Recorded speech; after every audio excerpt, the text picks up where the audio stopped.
Hello, நான் உங்கள் SS. 3 தக்காளி ஒரு வெங்காயம் வச்சு சூப்பரான இட்லி சாம்பார் வந்து நம்ம செஞ்சிடலாம். அதுக்கு ஒரு கடாயில் 2 ஸ்பூன் எண்ணெய் விட்டுக்கோங்க. ஒரு பட்டை, ஒரு ஏலக்காய், 2 பிரிஞ்சி இலை, 4 கிராம்பு எல்லாம் போட்டு கிராம்பு வெடிக்கிற அளவுக்கு வெயிட் பண்ணிவிட்டு ஒரு ஸ்பூன் சோம்பு சேர்த்துக்கோங்க. வெட்டி வச்சுருக்கிற வெங்காயம் சேர்த்துக்கலாம். ஒரு பெரிய வெங்காயம்,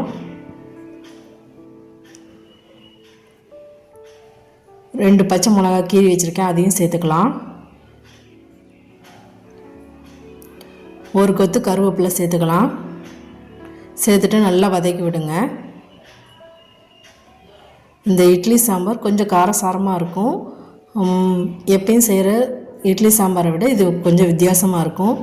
இது இட்லிக்கு மட்டும் இல்லைங்க, சாம்பாருக்கும் இது வந்து சூப்பரான காம்பினேஷனாக இருக்கும். இந்த அளவுக்கு வதங்கினதுக்கப்புறம் நம்ம வெட்டி வச்சுருக்க 3 தக்காளியை சேர்த்துக்கலாம். சேர்த்துட்டு நல்லா வதக்கி விடுங்க. இது செய்கிறது ரொம்ப ஈஸி. பிகினர்ஸ் கூட ஈஸியாக இந்த சாம்பார் செஞ்சிடலாம்.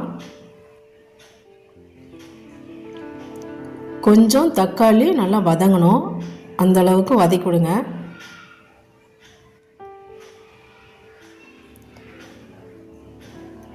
இந்த அளவுக்கு வதங்கணும். வதங்கினதுக்கப்புறம் 1 ஸ்பூன் உப்பு சேர்த்துக்கலாம். உங்களுக்கு எந்த அளவுக்கு தேவையோ அதை சேர்த்துக்கோங்க. சேர்த்துட்டு ஒரு தடவை நல்லா கலந்து விடுங்க.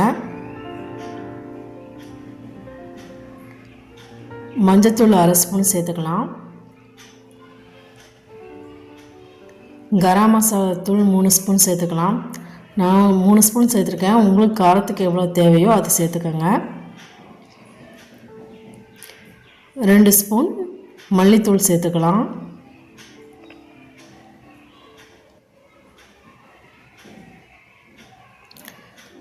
1/2 ஸ்பூன் கஸ்தூரி மிளகாத்தூள் சேர்த்துக்கலாம். சேர்த்துட்டு நல்லா கலந்து விடுங்க.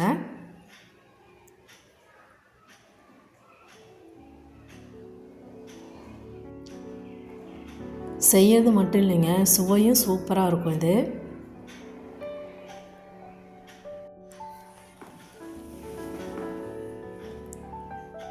ஒரு டம்ளர் தண்ணி ஊற்றிக்கலாம். ஊற்றிட்டு நல்லா கலந்து விடுங்க. அந்த தக்காளி முழுகிற அளவுக்கு.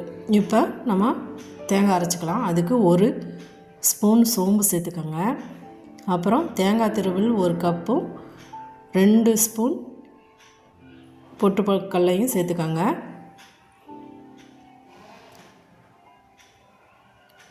ஆறு பல் பூண்டு சேர்த்துக்கலாம். சேர்த்துட்டு இது நல்லா அரைச்சிக்கோங்க. கொஞ்சம் ரொம்ப மையாக இல்லைனாலும் கொஞ்சம் கொரகொரப்பாக அரைச்சிக்கோங்க.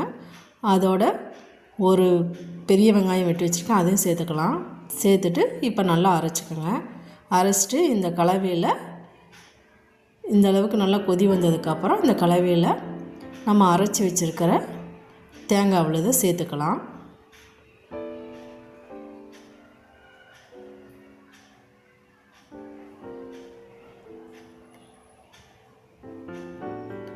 சேர்த்துட்டு நல்லா ஒரு தடவை கலந்து விடுங்க.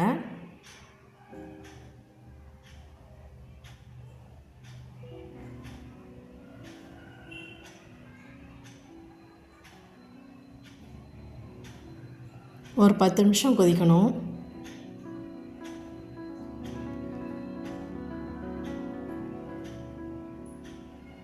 அந்த தேங்காய் நல்லா கொதி வந்ததுக்கப்புறம் இறக்கலாம். ஒரு 10 நிமிஷம் மூடி போட்டு கொதிக்க வைங்க. அந்த எண்ணெய் ஓரளவுக்கு பிரிஞ்சு வர மாதிரி இருக்கணும். சைடில் பாருங்கள், அந்த தேங்காய் ஊற்றின அந்த இதெல்லாம் மாறி கொஞ்சம் எண்ணெய் விடுற மாதிரி இருக்குது. அந்த அளவுக்கு கொதித்து வரணும். இந்த ஸ்டேஜில் கஸ்தூரி மெட்டி ஒரு 1/2 ஸ்பூன் சேர்த்துக்கலாம். சேர்த்துட்டு நல்லா கலந்து விடுங்க.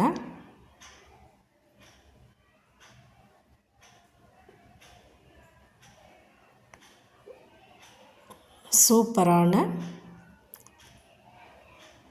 Sambar idli sambar ready. Thank you for வாட்சிங்.